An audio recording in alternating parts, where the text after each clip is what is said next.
सोना नहीं ढूंढ रहे थे, वो अपनी मौत का परवाना ढूंढ रहे थे।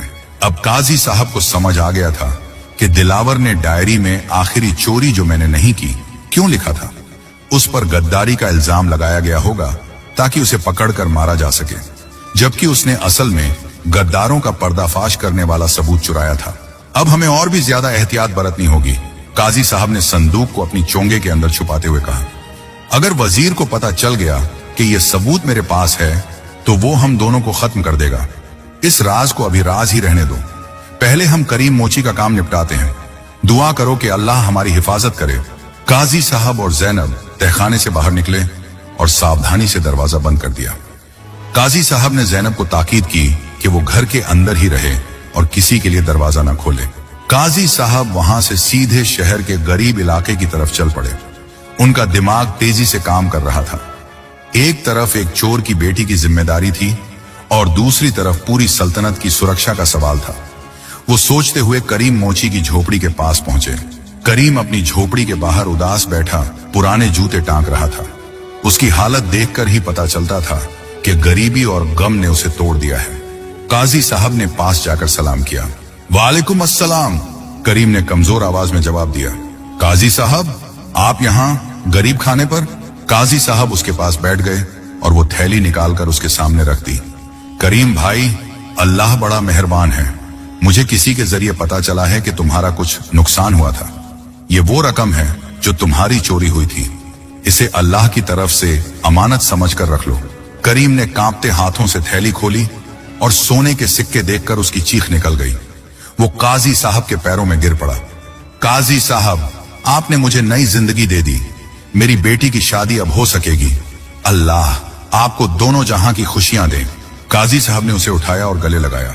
शुक्रिया अदा करना है तो अल्लाह का करो और उस इंसान के लिए दुआएं मगफिरत करना जिसके जरिए यह वापस आया है। करीम की दुआएं लेते हुए काजी साहब वहां से निकले। उनके दिल को एक अजीब सा सुकून मिला। एक बोझ हल्का हुआ था, लेकिन अभी तो यह शुरुआत थी। जैसे ही काजी साहब वापस अपने घर की तरफ मुड़े, उन्हें लगा कि कोई उनका पीछा कर रहा है। वो रुके और पीछे मुड़कर देखा। भीड़ भाड़ वाले बाजार में सब कुछ मामूली लग रहा था, लेकिन काजी साहब का दिमाग कह रहा था कि खतरा करीब है। वो तेज कदमों से चलते हुए एक गली में मुड़े, तभी अचानक सामने से दो नकाबपोश आदमी आ गए। उनके हाथों में खंजर थे और आंखों में खून सवार था। काजी तैमूर, उनमें से एक ने भारी आवाज में कहा। वजीर साहब ने सलाम भेजा है और पूछा है कि आज सुबह तुम दिलावर चोर के खंडर में क्या कर रहे थे। काजी साहब का दिल धक से रह गया। इसका मतलब वजीर के जासूसों ने उन्हें देख लिया था। काजी साहब ने अपने आप को पुरसुकून रखा और दबदबे से बोले, मैं काजी हूं, शहर के हर कोने में जाना मेरा काम है। वजीर साहब से कहना कि अगर उन्हें मुझसे कुछ पूछना है तो अदालत में आए, यूं गली कूचों में गुंडों को न भेजें। दूसरा नकाबपोश हंसा। अदालत तब लगेगी जब काजी जिंदा रहेगा। जो चीज तुम वहां से लाए हो वो चुपचाप हमारे हवाले कर दो, वरना आज का सूरज डूबने से पहले तुम्हारी लाश इस नाले में मिलेगी। काजी साहब ने अपनी आस्तीन में छुपाए उस संदूक को कसकर पकड़ लिया। वो खाली हाथ थे और सामने दो मुसल्लह कातिल थे, लेकिन वो जानते थे कि अगर ये सबूत वजीर के हाथ लग गया तो बगदाद तबाह हो जाएगा। तभी पास की छत से एक साया कूदा और बिजली की तेजी से दोनों नकाब पोशों के बीच में आ गया। इससे पहले कि वो कुछ समझ पाते, उस शख्स ने एक नकाब पोश के हाथ पर वार करके उसका खंजर गिरा दिया। काजी साहब हैरान रह गए। ये नया शख्स कौन था? क्या जैनब ने किसी को भेजा था या ये कोई और ही कहानी थी? वो शख्स जिसने चेहरे पर काला कपड़ा बांध रखा था चिल्लाया, काजी साहब भागिए, मैं इन्हें रोकता हूं। काजी साहब को वो आवाज जानी पहचानी लगी, लेकिन सोचने का वक्त नहीं था। वो वहां से दौड़ पड़े। उनके पीछे तलवारों के टकराने की आवाजें आ रही थी। अब खेल शुरू हो चुका था। चोर का खजाना, वजीर की नमक हरामी और एक अनजान मददगार। काजी तैमूर एक ऐसे जाल में फंस चुके थे जहां से निकलना आसान नहीं था। काजी तैमूर अपनी पूरी ताकत से दौड़ रहे थे। उनके हाथ में वो संदूक मजबूती से भींचा हुआ था जिसमें वजीर की गद्दारी के सबूत थे।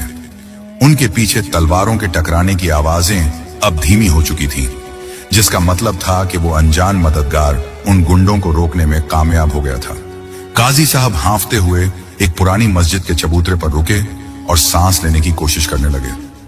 उनका दिल अभी भी जोर जोर से धड़क रहा था। तभी उन्हें कदमों की आहट सुनाई दी। वो चौकन्ने हो गए और संदूक को अपनी चादर में और कसकर लपेट लिया। लेकिन जैसे ही वो साया रोशनी में आया, काजी साहब ने राहत की सांस ली। ये वही नकाब पोश था जिसने उनकी जान बचाई थी। उस शख्स ने अपने चेहरे से कपड़ा हटाया। वो एक नौजवान था। चेहरे पर कुछ पुराने जख्मों के निशान थे, लेकिन आंखों में एक अजीब सी चमक थी। काजी साहब ने पूछा, तुम कौन हो नौजवान, और तुमने मेरी मदद क्यों की? नौजवान ने झुककर सलाम किया और बोला, काजी साहब, मेरा नाम जुनैद है। मैं कभी दिलावर उस्ताद यानी उस चोर का शागिर्द हुआ करता था। उन्होंने मुझे बचपन में सड़कों से उठाया था और चोरी करना सिखाया था। लेकिन एक दिन उन्होंने मुझे बुरी तरह पीटा और अपने गिरोह से निकाल दिया।